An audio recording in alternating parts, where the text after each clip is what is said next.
कितना पढ़ी हो बहुरिया?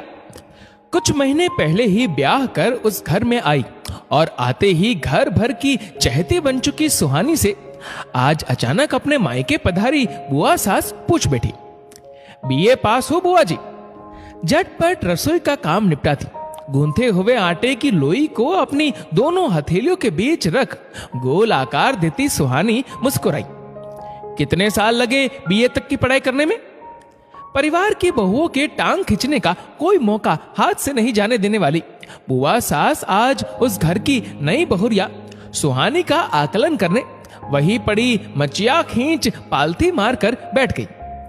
सुहानी ने माथे का आंचल थोड़ा ऊपर खींचते हुए बुआ के पूछे गए सवाल का जवाब दिया। पूरे 17 वर्ष लगे बुआ जी। 17 साल? सुहानी का जवाब सुन मानो बुआ को तो विश्वास नहीं हुआ। इधर लोई को चकले पर रख धीरे धीरे सदे हाथों से बेलन चलाती उस घर की नई बहुरिया की मुस्कान बरकरार रही। इससे आगे भी कोई पढ़ाई होती है क्या बहुरिया? सुहानी के चेहरे को निहारती बुआ सास की जिज्ञासा चरम पर पहुंची। होती है ना बुआ जी, एमए, एमफिल, पीएचडी। चकले पर बराबर गोल आकार ले चुकी रोटी को बड़े जतन से हाथों में उठा तनिक सहलाकर तवे पर रखती बहुरिया ने अपनी बुआ सास को उच्च शिक्षा की जानकारी से अवगत कराया। लेकिन हर काम में नुक्स निकालने वाली सुहानी की बुआ सास मानो इसी मौके की तलाश में थी।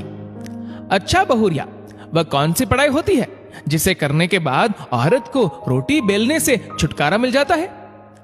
गरम तवे पर रोटी को उलट पुलट करती सुहानी को तनिक हैरानी हुई। असल में सुहानी की बुआ सास ने अपने परिवार के अन्य सदस्यों के मुंह से सुहानी की खूब तारीफ सुन रखी थी। उन्होंने सुन रखा था कि सुहानी उस घर की ही नहीं पूरे खानदान की सबसे सुघड़ और अधिक पढ़ी लिखी बहू है। जब से बुआ सास उस घर में आई थी सुहानी को हर काम में निपुण देख वह इसी मौके की तलाश में थी। इधर बुआ सास के जहर बुझे शब्दों को समझने में असमर्थ सुहानी उलझन में पड़ गई। बुआ जी, ऐसी तो कोई पढ़ाई नहीं होती। ऐसे कैसे नहीं होती? जरूर होती होगी। सुहानी की बुआ सास अपनी बात पर अड़ गई, लेकिन लाख सोचने के बावजूद सुहानी को ऐसे किसी पढ़ाई के बारे में ध्यान नहीं आया। सच्ची बुआ जी, ऐसी कोई पढ़ाई नहीं होती है। सुहानी को उलझन में देख उसकी बुआ सास ने शब्दों का तीर छोड़ा। फिर औरत का अपना इतना वक्त पढ़ाई कर बर्बाद करने का क्या फायदा? अपनी बुआ सास की बातों का असल भाव समझ उनके शब्दों के बाण से घबराए बिना सुहानी मुस्कुराई।